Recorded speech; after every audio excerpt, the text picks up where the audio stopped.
entender um pouquinho essa questão do Poder Judiciário e do Lula, Lava Jato e Lula, mas de uma maneira o Poder Judiciário e o ativismo político deles. Veja bem, você tem uma margem de flexibilidade para o juiz decidir. Você tem um conjunto de fatos, um juiz pode ter uma interpretação, o outro pode ter uma segunda interpretação. Então você tem essa flexibilidade e por aí você acaba identificando os juízes como os chamados garantistas e os conservadores. Os garantistas são aqueles que prezam, acima de tudo, os direitos individuais. Então o crime tem que estar muito bem comprovado para poder haver punição, e a punição você tem um conjunto de alternativas antes da prisão. Os penalistas, os conservadores, ou seja, o nome que se dê, é aqueles que acham que tem que ser bastante severo mesmo, contrariando a consistência das provas aí. Então você tem, além desses grupos, depende muito o setor do judiciário. Quando você pega, por exemplo, a justiça trabalhista, ela aceita mais a questão dos depoimentos, testemunhais, digamos assim. Mas quando você vai para a parte penal, que é onde caminha a Lava Jato, a parte penal é extremamente severa com a produção de provas. Ou seja, toda ação penal, você tem que identificar claramente cada agente, tem que identificar claramente o crime e a prova. Vocês pegam o lado que o juiz é mais severo, que é a questão do tráfico e do roubo. Eles são extremamente severos em relação a isso. Mesmo assim, no tráfico, se não tiver tudo comprovado, não tem punição. Estando comprovado, tem penas severíssimas aí. Mas não estando comprovado, não tem punição. Isso é uma regra geral, generalizada, na parte penal. Então, quando você chega e pega a sentença do Sérgio Moro em relação aí ao triplex e ao Lula, você não tem a prova. Então, você tem você fala, o juiz, então, ele tem o direito de interpretar, de ser convencido, que nem eu. Você tem alguns advogados aí que querem agradar o diabo dos jornais e agradar Deus aí do respeito ao direito. Então, eles falam, não, mas o juiz formou convicção. Veja bem, esse padrão de você formar convicção em cima de delações, as delações já está mais que comprovado que os procuradores induzem os delatores a mencionar o Lula em qualquer hipótese, mesmo sem ter a prova. Então, isso aí não existe no direito penal. Então é uma exceção que não bate. Mas quando você pega esse tipo de abuso e tenta dividir por grupos políticos, você percebe o seguinte, com o PSDB nunca acontece. Com o PT você tem lá Vacari, você tem todo esse pessoal em cima de delações, sem provas, sem nada. Quando você vai para o outro lado, não acontece. Por que não acontece? No Supremo, que é onde estão as ações, os processos do pessoal que tem foro, aí, o Aécio, o Serra, o Alckmin e tudo, o Supremo você tem um problema sério lá, que é a questão dos sorteios. Veja bem, é um problema sério. Isso ainda vai dar escândalo. Você tem o tal do algoritmo que faz o cálculo das probabilidades, entrega para o ministro que tem menos ações no momento. Tem um conjunto de regras lá, mas é bem possível, há uma suspeita muito pesada que acima desse algoritmo você tem uma gambiarra que permite a uma pessoa, sem conhecimento das demais, imputar os nomes dos ministros que vão ser sorteados. Se pode imputar apenas um nome.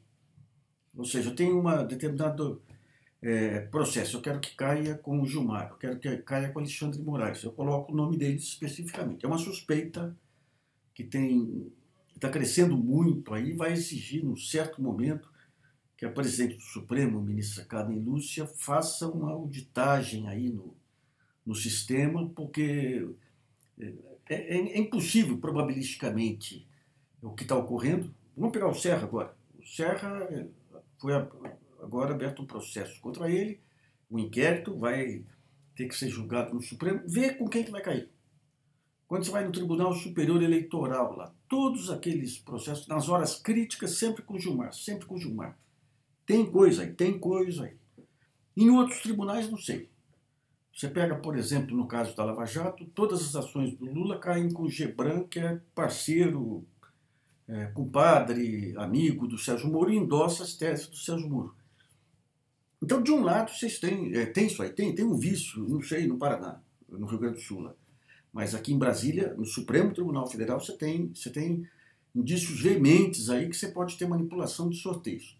Nós estamos falando da casa, da instituição mais relevante, aquela que defende a Constituição. Essa suspeita vai aumentar e vai chegar um momento que vai ter que se abrir a caixa preta lá, que é obrigatório por lei abrir a caixa preta para auditar o que está acontecendo ali. E de outro lado, você tem a própria posição política de advogados, de juízes. Vamos pegar aqui alguns advogados. Ontem eu comentei um advogado na Folha escrevendo sobre a Lava Jato, um horror que escreve, né? É um horror porque admite que não tem provas, mas fala, não, mas o Moro, ele se convenceu, você acha que ele está endossando a tese do Moro, daí ele coloca uma ressalva escondida, porque para garantir a manchete de que essa ação do triplex tem algum fundamento. Vamos pegar um outro grande advogado, o Luiz Francisco. O Luiz Francisco é um penalista fantástico, é da melhor estirpe aí. Ele sabe que está tudo imoral o que está sendo feito nessa ação do Moro contra o Lula. O que ele diz?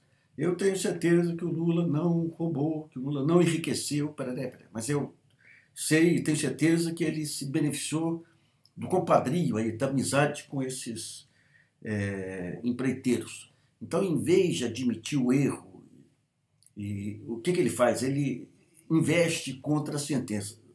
Chico, você é um grande cara aí, mas veja bem, o sujeito ele recebeu uns mimos de empreiteira, está sendo condenado como corrupto.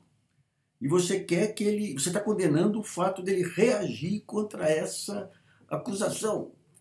Não tem lógica um negócio desse. Você tem que pegar a sua função aí de grande penalista que você é e fazer uma análise crítica do que está acontecendo. Então até que ponto que vai persistir, digamos, esse engodo em relação ao judiciário? Até que ponto que um tribunal, que nem o TRF4, vai endossar essa barbaridade que declarou o ministro Barroso, que estamos num estado de exceção para combater a corrupção? Até que ponto? Isso é uma desmoralização do direito.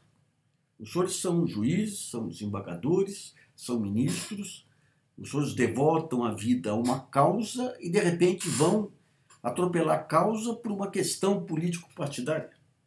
Vai ser um grande desafio daqui para adiante. Eu acho que as reações contra esse abuso dessa ação do triplex vão crescer. Nós já tivemos em outros momentos, o próprio Mensalão, você teve tantos abusos lá do Mensalão que o próprio Ives Gandra, agora o Ives não vai se manifestar porque na época você tinha o Disseu, que já estava fora de jogo, aqui você tem o Lula que está dentro do jogo. Mas essa questão do pensamento jurídico aí vai ter uma reação, a não ser que você desmoralize completamente o direito. E se você desmoraliza os princípios básicos do direito, para que tribunais? Isso é um estado de exceção, efetivamente, é a zorra.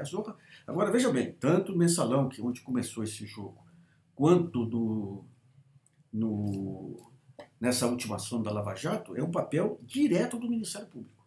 Não é só o Janot. O Antônio Fernando de Souza, a mesma coisa, o Joaquim Barbosa, egresso do Ministério Público, a mesma coisa. Isso traz para a linha de frente, daqui para adiante, quando se começar a voltar à normalidade, uma discussão séria sobre todas as distorções que acometeram o Ministério Público, principalmente quando tinham pela frente governantes sem nenhuma noção de exercício do poder. Então vamos ver até que ponto que esse jogo de cena vai continuar.